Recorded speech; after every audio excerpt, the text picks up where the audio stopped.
Queridos, antes de iniciarmos o estudo que vamos fazer agora, que é sobre os 7 trovões, vamos orar mais uma vez, assentados como estão. Pai Santo, estamos na Tua presença. Pedimos que o Senhor derrame o Espírito Santo sobre nós. Que o Espírito Santo abra nossa mente para entendermos o Apocalipse capítulo 10, a voz dos 7 trovões, e entendermos o que o Senhor tem a nos ensinar, a nos preparar para este grande evento que é a volta de Jesus, que é a mais bendita esperança que nós temos. Querido Jesus, abençoe cada um que aqui está. Em nome Teu, pedimos e agradecemos. Amém, Senhor. Abra sua Bíblia então, irmãos, em Apocalipse capítulo 10. Apocalipse capítulo 10 é o DNA da Igreja Adventista do Sétimo Dia. A Igreja Adventista do Sétimo Dia, ela nasceu como um movimento profético dentro de uma profecia chamada Profecia dos 2300 anos de Daniel 8,14. O final da profecia dos 2300 anos de Daniel 8,14 marcou o início do movimento adventista na terra e início do juízo celestial no céu. Deus não faz nada sem revelar aquilo que Ele vai fazer para os seus servos. Por isso está escrito na Bíblia. Vamos ler então capítulo 10, verso 1 em diante. E vi outro anjo forte que descia do céu, vestido de uma nuvem, e por cima da sua cabeça estava o arco celeste, e o seu rosto era como o sol, e os seus pés como colunas de fogo. E tinha na mão um livrinho aberto. Este anjo, que a Bíblia está mencionando aqui, capítulo 10, é o próprio Jesus. Muitas vezes Jesus é chamado de anjo. Ele não é anjo, mas ele é chamado de anjo do concerto, anjo do Senhor. Então é ele que está com o livrinho aberto na mão. Verso 2: tinha na sua mão um livrinho aberto, e pôs o seu pé direito sobre o mar, e o esquerdo sobre a terra, mostrando a autoridade que ele tem. Ele tem autoridade sobre a terra, sobre toda a nação, tribo, língua e povo. E o verso 3: e clamou com grande voz, como quando brama o leão. E havendo clamado, os 7 trovões fizeram soar as suas vozes. Verso 4: e sendo ouvidas dos 7 trovões as suas vozes, eu ia escrevê-las. E ouvi uma voz do céu, que me dizia: sela o que os 7 trovões falaram, e não o escrevas. E o anjo que vi estar sobre o mar e sobre a terra, levantou a sua mão ao céu, e jurou por aquele que vive para todo sempre, o qual criou o céu e o que nele há, a terra e o que nela há, o mar e o que nele há, que não haveria mais demora. Mas nos dias da voz do 7º anjo, quando tocar a sua trombeta, se cumprirá o segredo de Deus, como anunciou aos profetas os seus servos. Aquilo que os 7 trovões iam revelar, mas não revelaram, porque Deus disse para João: não escreva. Aqui no capítulo 10, verso 7, diz: mas nos dias da voz do 7º anjo, quando tocar a sua trombeta, se cumprirá o segredo de Deus. A mensagem contida na voz dos 7 trovões está relacionada com os últimos acontecimentos da história do povo de Deus na terra, porque é isso que está dizendo aqui. Aí vai ser revelado.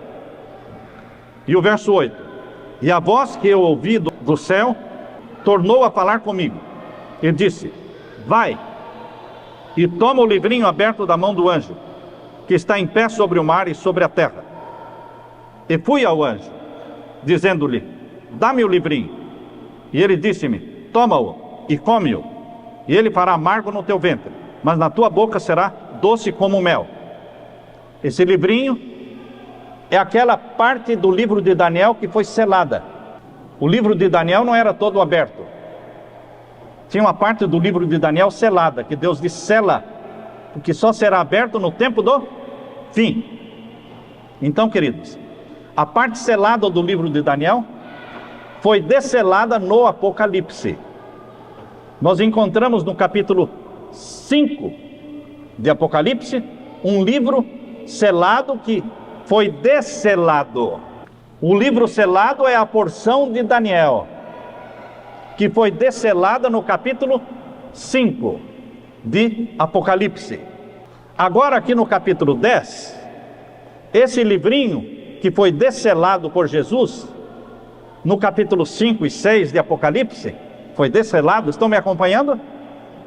Aqui no capítulo 10 o livrinho aparece aberto, é o mesmo livro.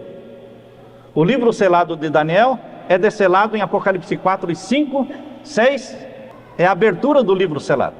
E no capítulo 10, que é o movimento adventista, aparece o livro aberto, porque agora não é mais um livro selado, é uma mensagem que tinha que ser pregada pela igreja adventista, mas era uma mensagem que custaria muito sofrimento, custaria uma decepção, um desapontamento, que foi o dia 22 de outubro de 1844, porque eles esperavam a volta de Jesus para esta data, e Jesus não voltou, e foi muita caçoada, foi muita zombaria feita dos adventistas que passaram pelo desapontamento. Por isso a esperança da volta de Jesus, que era doce como mel, se tornou uma esperança, um amargo. Mas Deus está dizendo, aqui ó, o verso 10 e 11.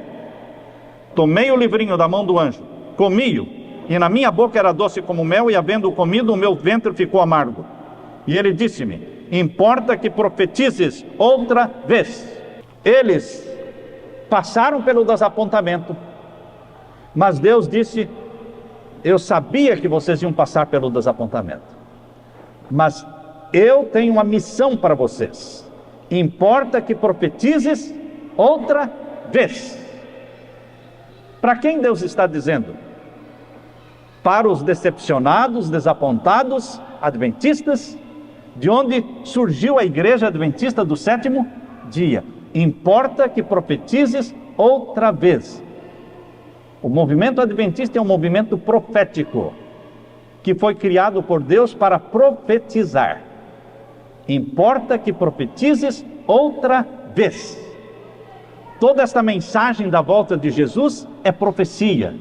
E agora, queridos, a voz dos 7 trovões, que não foi escrita, porque Deus disse, não escreva, João. Esta voz, esta mensagem dos 7 trovões, ela se relaciona a estes acontecimentos proféticos que a igreja adventista deve pregar ao mundo, e que seria entendido no tempo do fim, não antes. Uma profecia só é bem entendida quando chega o tempo do seu cumprimento. Ninguém entende uma profecia 100 ou 200 anos antes de se cumprir. A profecia não foi dada para ser entendida 100, 200, 300 anos antes do cumprimento dela. Porque quando uma profecia se cumpre, fortalece a fé dos filhos de Deus. Jesus disse, eu estou dizendo agora, para que quando se cumprir, creiais. Quando a profecia se cumpre, fortalece a fé do povo de Deus. Então, queridos, as profecias de Deus relacionadas ao tempo do fim, nós devemos buscar entender pela graça de Deus.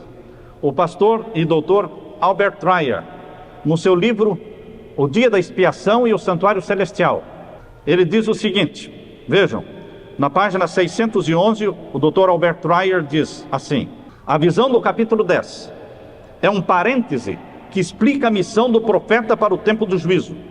Nesse capítulo, o profeta João está representando o último remanescente que proclamará a hora do juízo.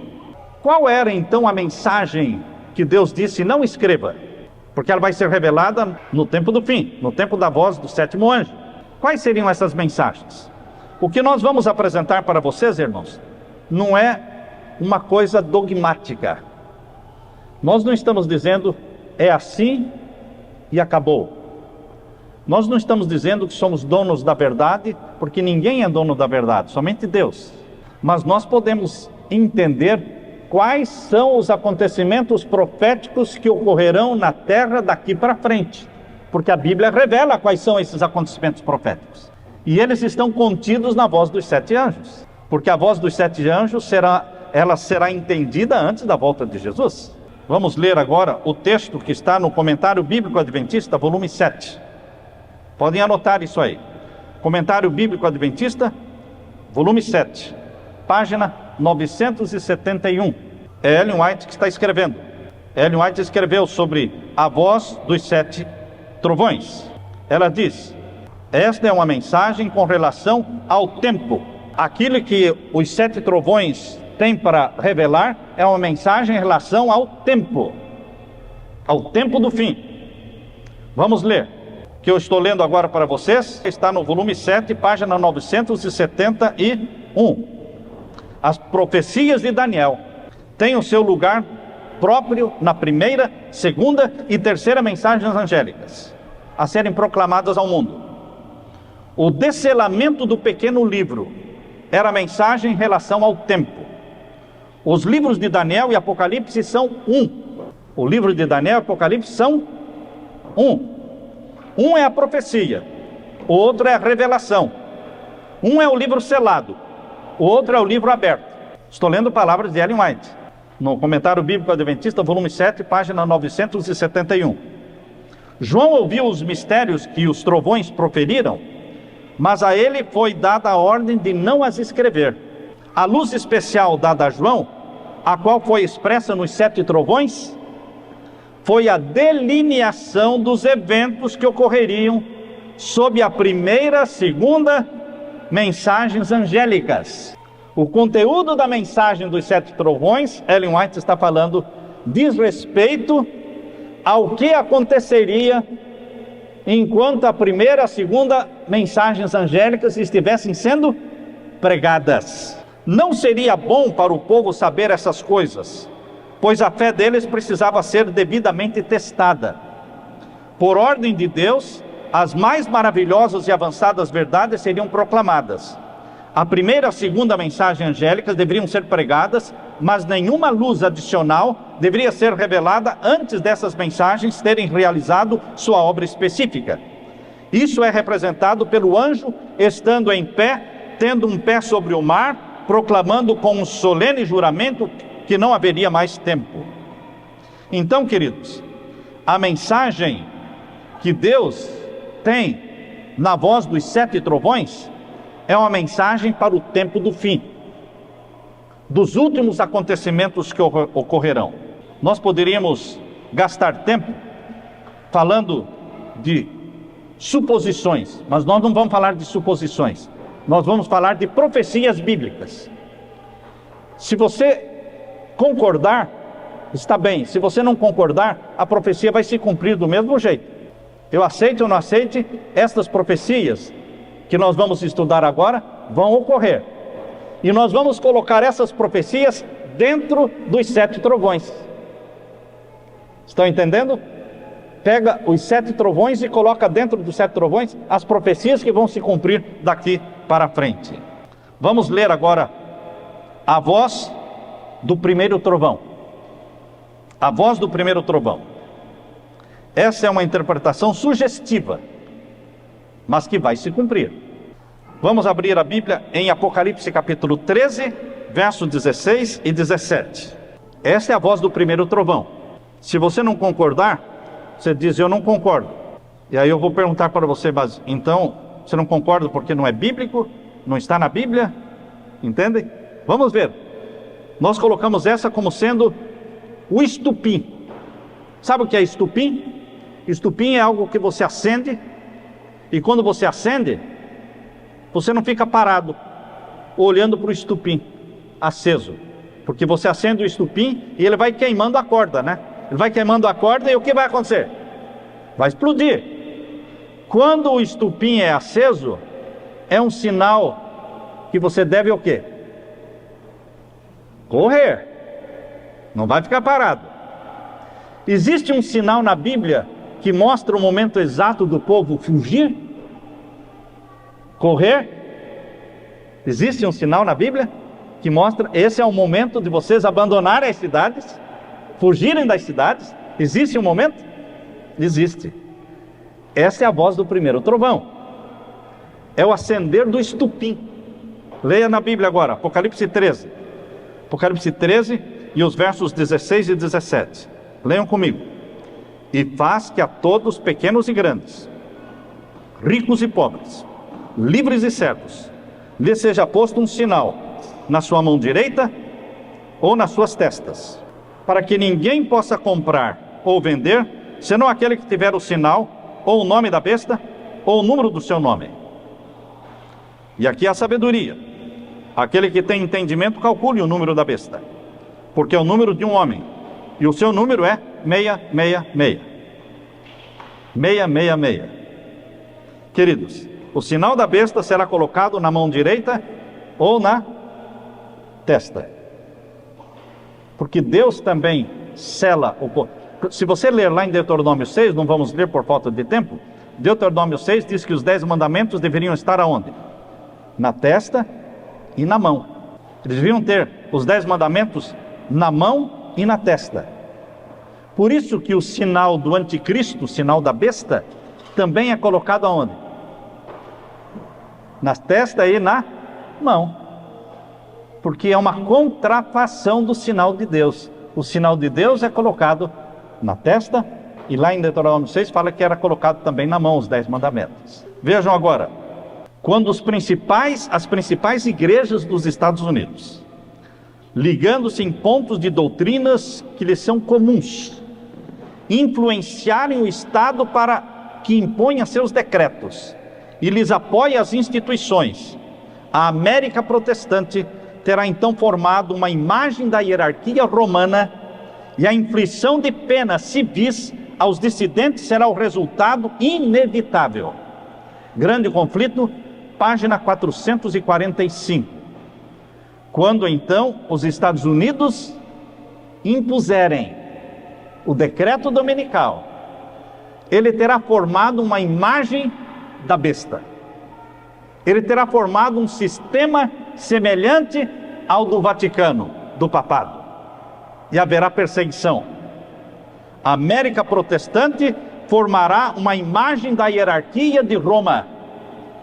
E virá perseguição inevitável. Grande Conflito, página 445. Ainda continuo lendo, irmãos. O Grande Conflito, página 579. Vocês podem ir anotando tudo isso aí. Grande Conflito, página 579. Mostrou-se que os Estados Unidos são o poder representado pela besta com 2 chifres, de Apocalipse 13:11. E que esta profecia se cumprirá quando os Estados Unidos impuseram a observância do domingo, que Roma alega ser um reconhecimento especial da sua supremacia. Os Estados Unidos estão fazendo tudo para agradar o Vaticano. Convido o Papa para comemorar o aniversário dele na Casa Branca. Isso aconteceu com Bento XVI, em 2008. Convido o Papa Francisco para falar para o Congresso americano. Isso aconteceu há poucos meses atrás. Queridos, os Estados Unidos estão fazendo tudo para agradar o Vaticano. E o decreto dominical vai ser um sinal também para agradar o Vaticano. Porque o domingo é um dia consagrado como dia santo pelo Vaticano, não pela Bíblia, não pela palavra de Deus. Esta é a voz do primeiro anjo, o decreto dominical, que vai sair primeiro aonde? Nos Estados Unidos, e então se espalhar por toda a terra. E este é o sinal para fugir das cidades. O bom é fugir antes. Nós já moramos fora da cidade. Agora, aqueles que continuarem morando nas cidades, o último prazo é o decreto dominical, irmãos. Esse é o último prazo para sair das cidades. Agora, o sair das cidades não é deixar de pregar nas cidades. Deus quer que o seu povo continue pregando aonde? Não para árvores, não para o rio, não para a mata. Você tem que pregar para a gente viva. Então você tem que ir para a cidade pregar. O seu campo missionário é a cidade. Você não pode esquecer as cidades. A seara está madura e Deus precisa de ceifeiros. Mas eu não preciso morar na cidade. Eu posso escolher um lugar afastado para estar com a minha família, com meus filhos, onde eu não sofra a influência do mundo. A voz do segundo anjo, irmãos. A voz do segundo anjo. O que seria a voz do segundo anjo? Vamos ler. Daniel capítulo 8, verso 14, indica que o ano de 1844 foi o início do juízo celestial. Daniel 8, 14 tem a profecia de 2.300 anos, que indica que 1844 foi o início do juízo celestial. Mas em 1844, irmãos, começou o juízo dos mortos. Juízo dos mortos começou em 1844.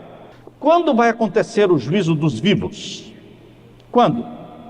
O juízo dos vivos é a obra do selamento do povo de Deus. O decreto dominical impõe o sinal da besta, mas no momento em que o sinal da besta for colocado como obrigatório, Deus também coloca o selo do Deus vivo. 2 grupos vão ser selados. Um será selado pelo sinal da besta, outro será selado pelo selo do Deus vivo. Isso com os vivos. O juízo dos mortos começou em 1844.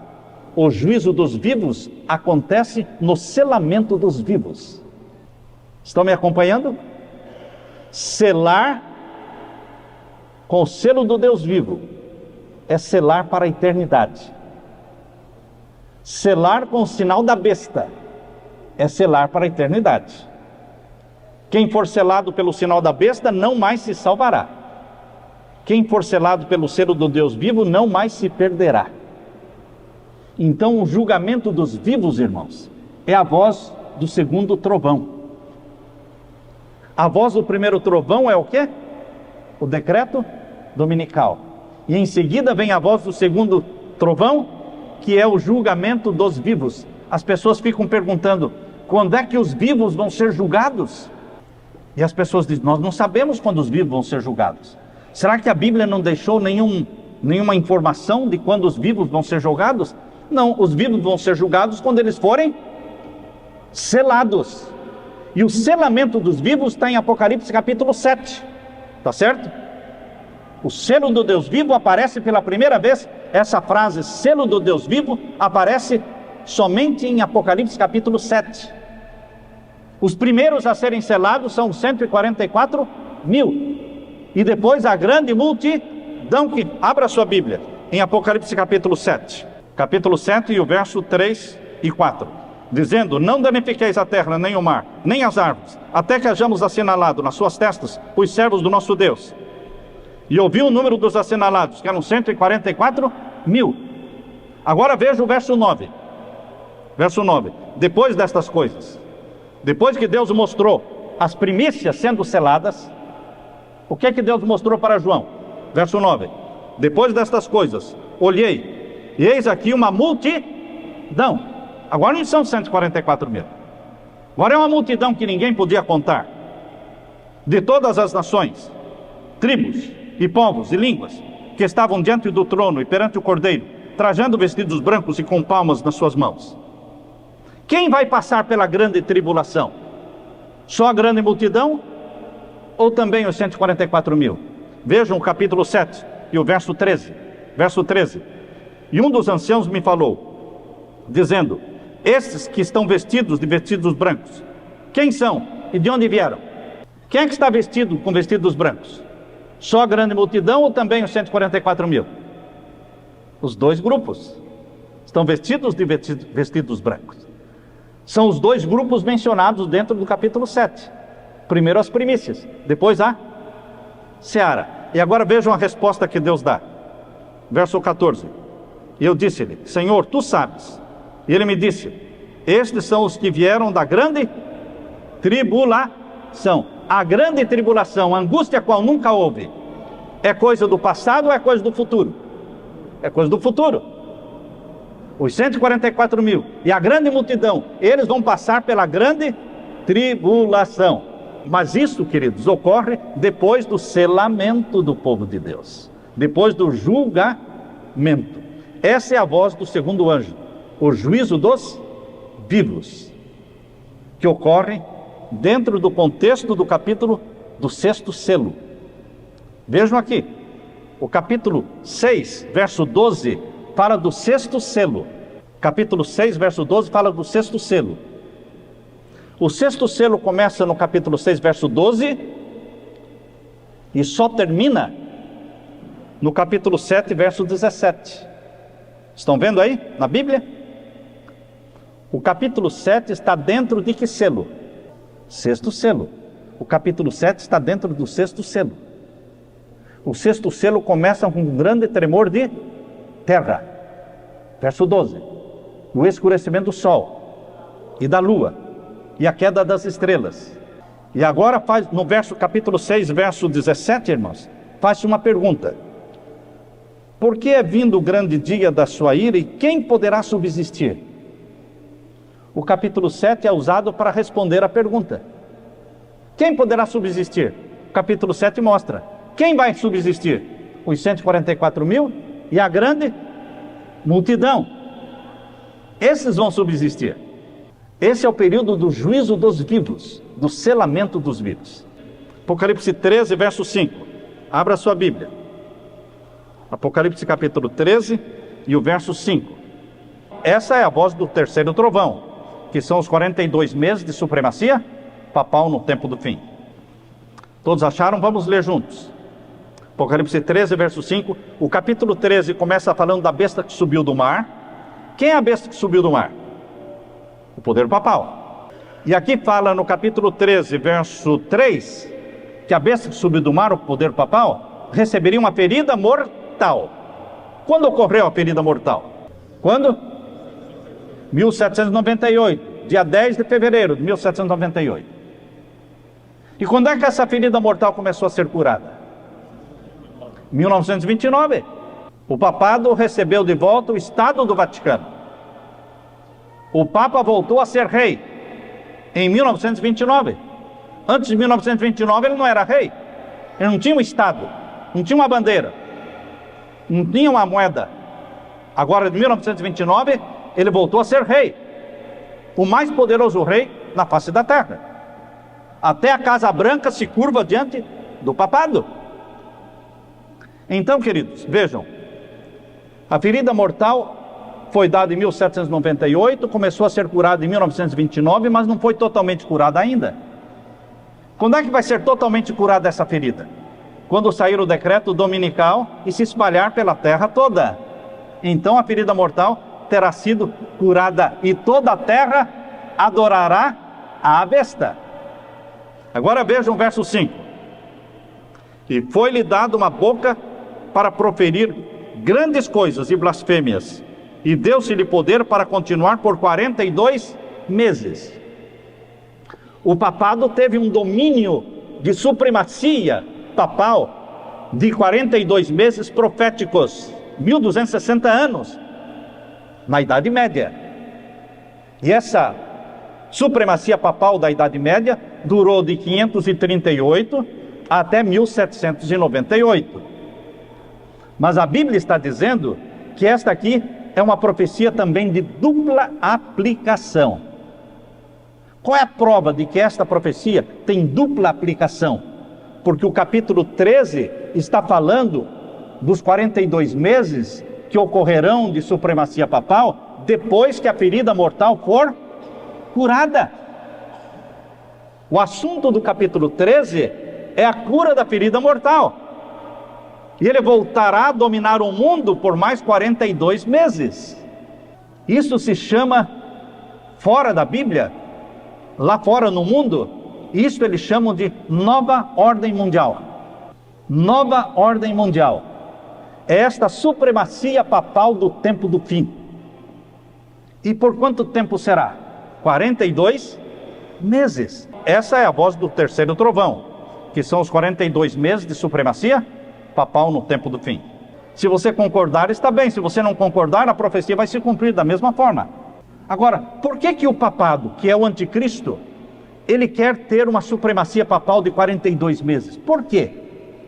Porque Cristo teve um ministério na terra de 42 meses. Jesus não teve um ministério de 4 anos, irmãos? Jesus não teve um ministério de 10 anos? Jesus começou o ministério dele com o batismo no ano 27. E acabou o ministério dele com a morte na cruz no ano 31. Foram 3 anos e meio de ministério de Cristo. Se Cristo teve um ministério de 3 anos e meio, o anticristo também quer ter um ministério de quanto tempo? 3 anos e meio. Se Cristo tem uma lei chamada 10 mandamentos, o anticristo também tem uma lei chamada de como? Como é chamada a lei do anticristo no catecismo? 10 mandamentos. É a contrafação da verdade. Se Cristo tem um dia santo, que é o sábado, o anticristo também tem um dia santo, que é o primeiro dia da semana. Se Cristo aceita ser adorado, o anticristo também aceita ser adorado. Se Cristo perdoa pecados, o anticristo também pretende ter poder para perdoar pecados. O anticristo age como se fosse Cristo, mas ele não é Cristo. Ele é o anticristo. É o poder papal. E ele vai dominar o mundo na última supremacia papal, de 42 meses. Onde está escrito? Na Bíblia, 42 meses. Mas pastor, isso não se aplica à Idade Média? Tem dupla aplicação. Porque está dentro do contexto da palavra de Deus. Agora, queridos, vamos para a voz do quarto trovão melhor. Qual foi a voz do primeiro trovão? Sinal da besta, decreto dominical. Do segundo, juízo dos vivos, chamado na Bíblia de selamento. Voz do terceiro trovão, a supremacia papal do tempo do fim, de 42 meses. Para que vocês entendam, que isso não é coisa que nós tiramos da nossa cabeça, irmãos. Quem quiser ler, pode ler.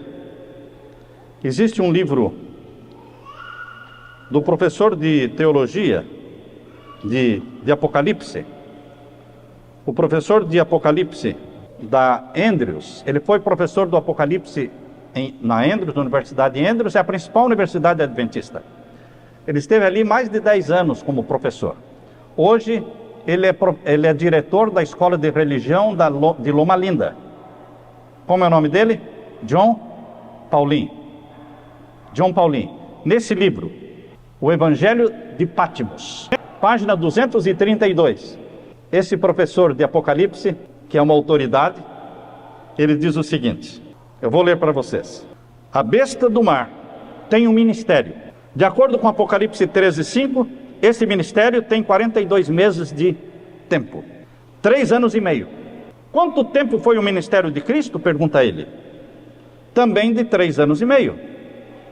Assim, a extensão do ministério da besta do mar é o mesmo daquele de Jesus. Agora, no tempo do fim, o anticristo age como se fosse Cristo. Onde Cristo vai estabelecer o seu trono quando ele vier à terra, irmãos? Onde vai descer a Nova Jerusalém? Hein? Na Velha Jerusalém? A Velha Jerusalém é o local onde vai descer a Nova Jerusalém e ali estará o trono de Cristo. Onde o anticristo vai colocar o seu trono? Lá em Jerusalém. Lá em Jerusalém. Pastor, mas onde é que está escrito isso? Em Daniel 11:45. Abra sua Bíblia. Em Daniel 11:45. Daniel 11:45. Aqui nós lemos. O rei do norte. Tiago White acreditava que o rei do norte é o papado.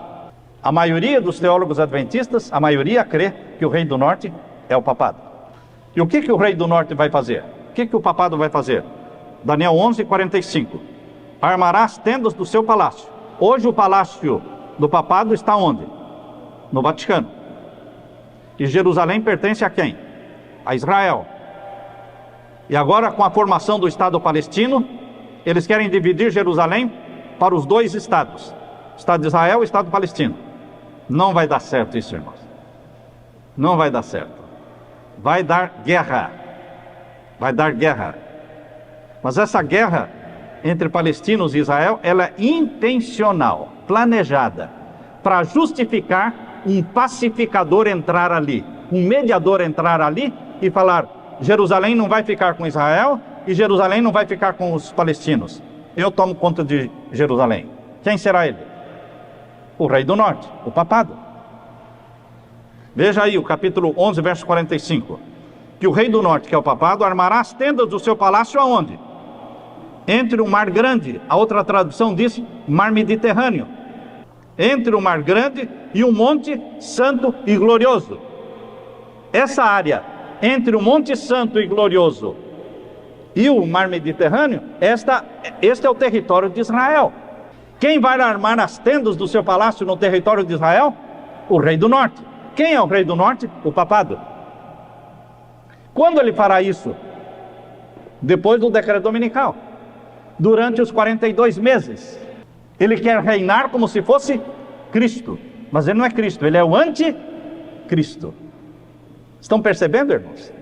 Mas quando acontecer isso, diz o finalzinho do verso 45. Leia o final do verso 45.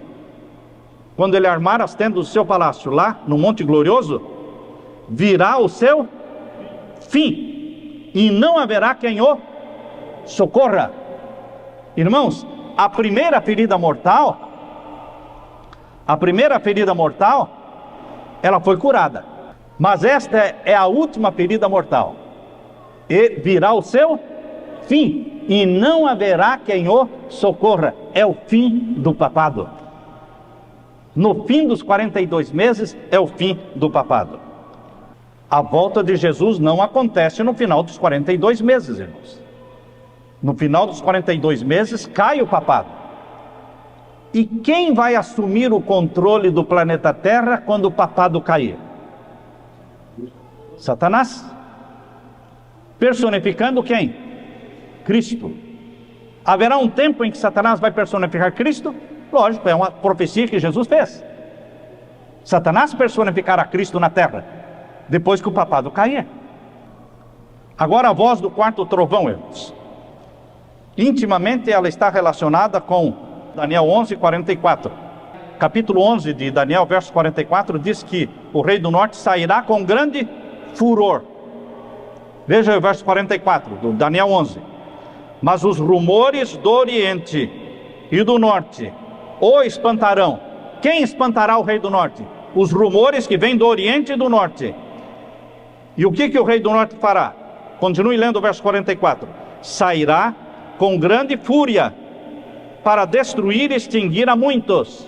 O que são esses rumores do oriente que vão assustar o papado? E que vai despertar o papado para perseguir e matar? A pregação das 3 mensagens angélicas. O alto clamor. O alto clamor, que é a voz do quarto anjo de Apocalipse 18. O anjo do Apocalipse 18, que é o alto clamor, sai dela, povo meu, prega uma mensagem compacta das 3 mensagens angélicas. Se alguém perguntar para você o que é a voz do quarto anjo, a voz do quarto anjo é a voz do anjo de capítulo 18 de Apocalipse, e é a mensagem do sai dela, povo meu. É a pregação da primeira, da segunda e da terceira mensagem angélicas juntas. Porque as mensagens estão sendo pregadas desde 1844, a primeira, a segunda e terceira. Mas agora o alto clamor, as 3 são pregadas juntas, como sendo uma só. Compacta, com poder da chuva serôdia e do Espírito Santo. Isso vai sacudir o rei do norte, o papado. E ele vai começar a matar gente. Nesse tempo os mártires vão morrer. Então a voz do quarto trovão, irmãos, se refere aos rumores do oriente, que é a pregação poderosa do alto clamor. E nesse tempo os mártires vão completar o número dos mártires. Agora vamos estudar sobre a voz do quinto trovão. Esta mensagem do quinto trovão está relacionada com Apocalipse 11, verso 6. Abra sua Bíblia. Nós não estamos tirando nada. Por favor, seja sincero. Se eu tirar alguma coisa da minha cabeça, se eu falar alguma coisa que não esteja escrito na Bíblia, você pode se levantar e falar: isso que o senhor falou não está escrito. Porque nós falamos uma coisa e lemos o verso da Bíblia. Falamos algo e lemos o verso da Bíblia. Porque se você falar alguma coisa sem um verso da Bíblia, como suporte, como apoio, não vale nada, irmãos. O que vale é o que está escrito na palavra de Deus. Agora veja Apocalipse capítulo 11, verso 6, irmãos. Essa é a voz sugestiva do quinto trovão. Apocalipse capítulo 11 e o verso 6. Estes têm poder para fechar o céu. Estes quem? Estes quem? Verso 3. Darei poder às minhas 2 testemunhas. Quem são as 2 testemunhas de Deus? Antigo e Novo Testamento. A Bíblia vai ser perseguida. O povo de Deus vai ser perseguido. Agora veja o verso 6. Estes têm poder para fechar o céu, para que não chova, nos dias da sua profecia. Que profecia? Qual é a profecia que está falando no verso 2? Veja o verso 2. Deixa o átrio fora. Nós já lemos esse verso com vocês. Deixa o átrio fora. Está fora do templo. Não o meças. Porque foi dado para quem? Para as nações, para os gentios. E pisarão a cidade santa por 42 meses. Quem vai colocar o seu trono na cidade santa por 42 meses? O anticristo. Jerusalém, a cidade santa, será profanada por 42 meses. Porque o papado colocará lá o seu trono. E agora, neste período da profecia dos 42 meses, irmãos, por isso diz aqui o verso 6. Leia agora o verso 6. Estes têm poder para fechar o céu, para que não chova. Para que não chova quanto tempo? Para que não chova quanto tempo? Você já leu alguma profecia na Bíblia de que não choveu por 42 meses? Quando é que aconteceu essa profecia de que não choveu por 42 meses? 3 anos e meio. No tempo de Elias. Por quê? Porque Jezabel, uma mulher pagã, bruxa, feiticeira, estava como líder do povo de Deus. A história vai se repetir, irmãos. Vai chegar um momento em que a igreja cristã, o cristianismo do mundo todo, vai eleger o líder do Vaticano para ser o cabeça mundial do cristianismo, da religião cristã. E nesse período haverá o desprazer de Deus, o desgosto de Deus, de ver a lei de Deus anulada na face da terra. Nesse período de supremacia papal de 42 meses, a lei será anulada, a lei de Deus, e Deus retira a bênção da chuva. Assim como retirou a bênção da chuva no tempo em que Jezabel estava dominando o povo de Deus. A história se repete. A história se repete. Por isso diz aqui, irmãos, no capítulo 11, verso 6. Estes têm poder para quê?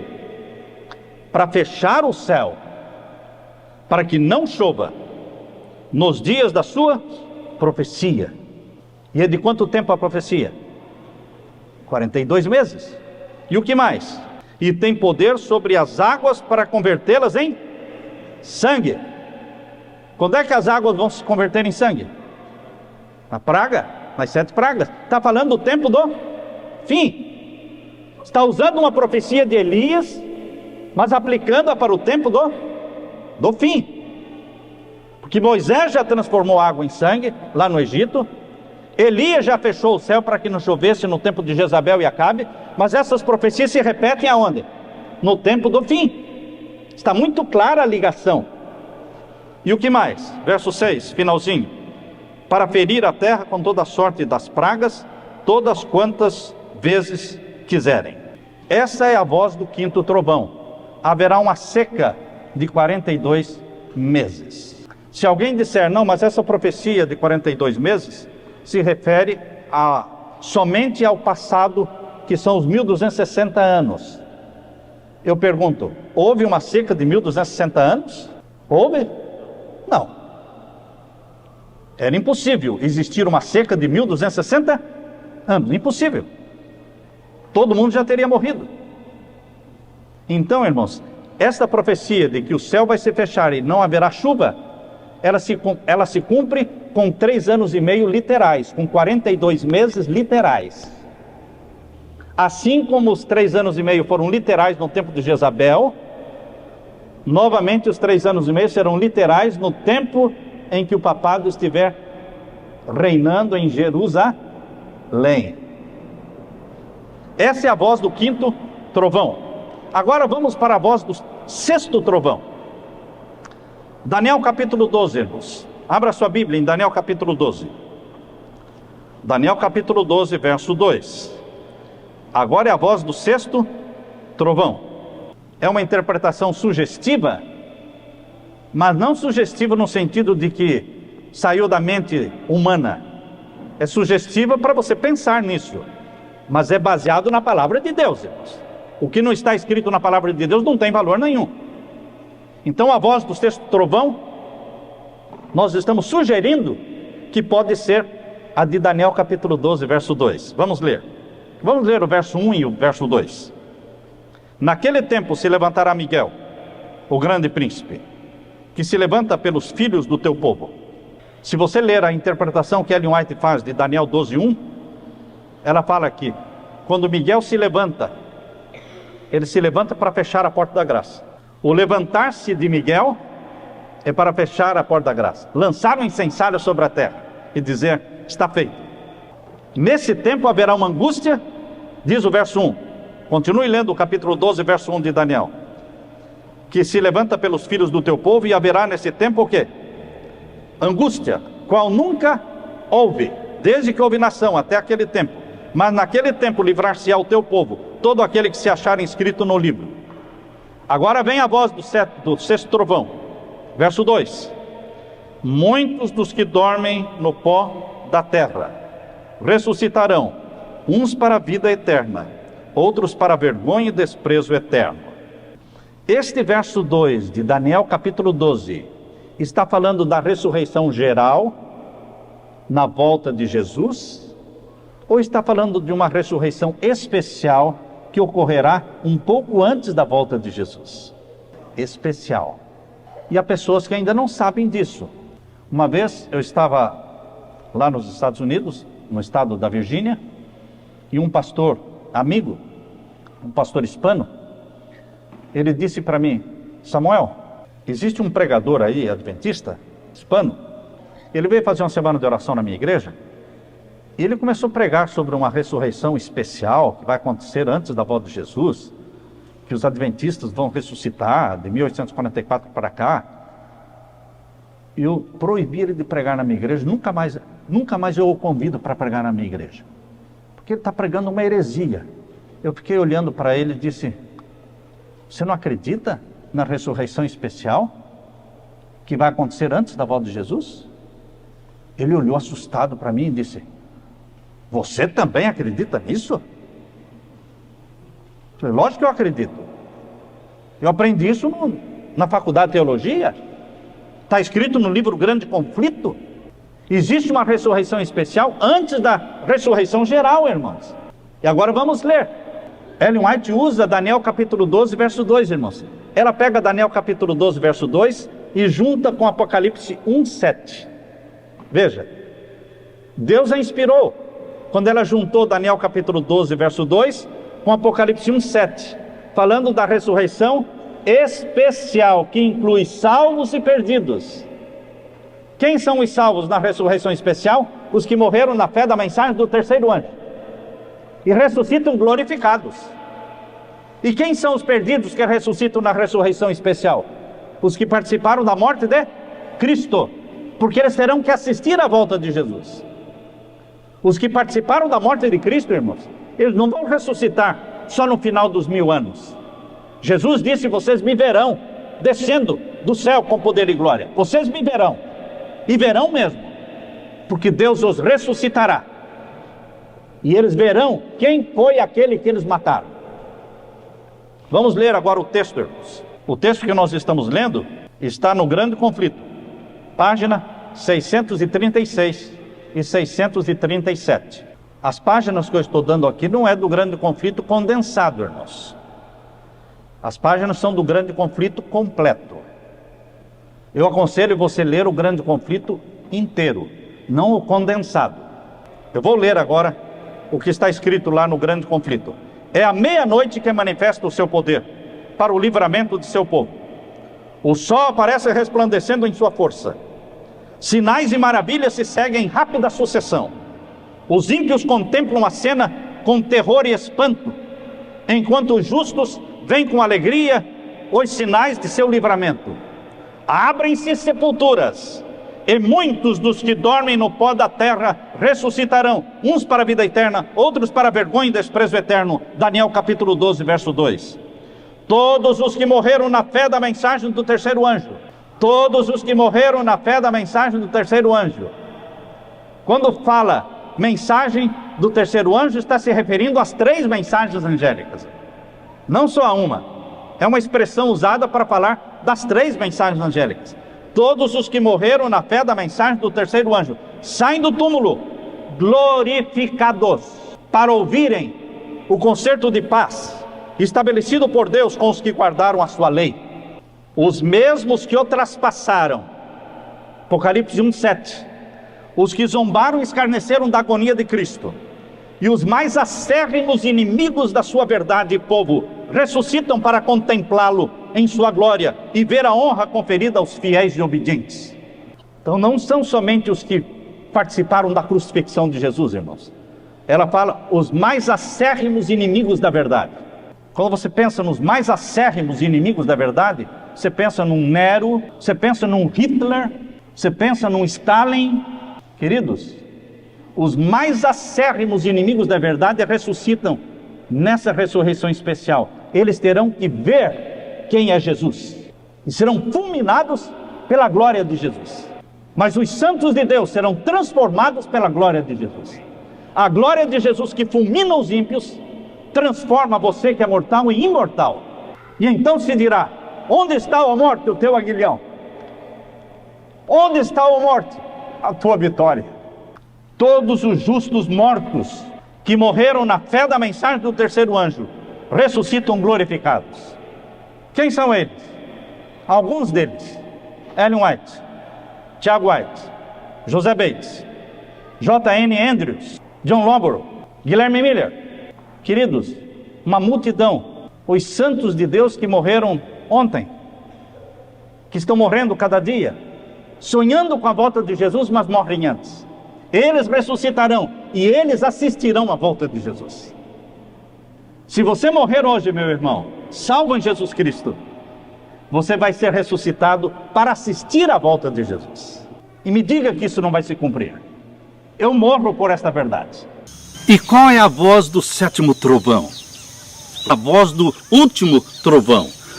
Daniel capítulo 12, verso 12. Daniel capítulo 12, verso 12. Bem-aventurado o que espera e chega até 1335 dias. O que vai acontecer no final dos 1335 dias? O que vai acontecer? Abra sua Bíblia em Apocalipse 11, verso 19. Apocalipse 11, 19. Vamos ler. O verso 15, irmãos. Leia primeiro o verso 15. E tocou o sétimo anjo a sua trombeta. E houve no céu o quê? Grandes vozes que diziam: os reinos do mundo vieram a ser do nosso Senhor e do seu Cristo, e ele reinará para todo sempre. Quando for tocada a sétima trombeta, haverá uma explosão de regozijo e de alegria no céu. E dirão: os reinos do mundo vieram a ser do nosso Cristo.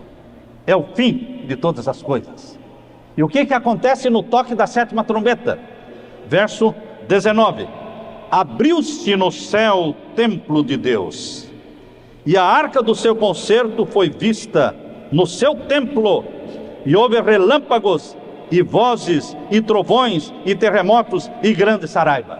No toque da sétima trombeta, o céu se abre, e aparece no céu aberto a arca do concerto.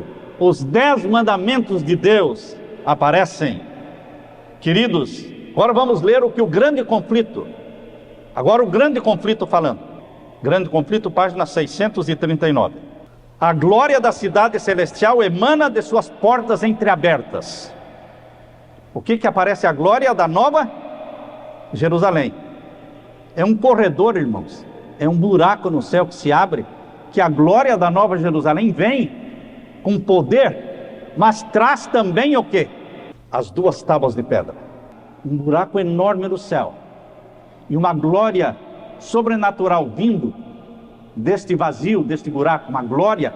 E agora, no meio desta glória, surgem 2 mãos. 2 mãos fechadas. E você imagina agora essas 2 mãos se abrindo.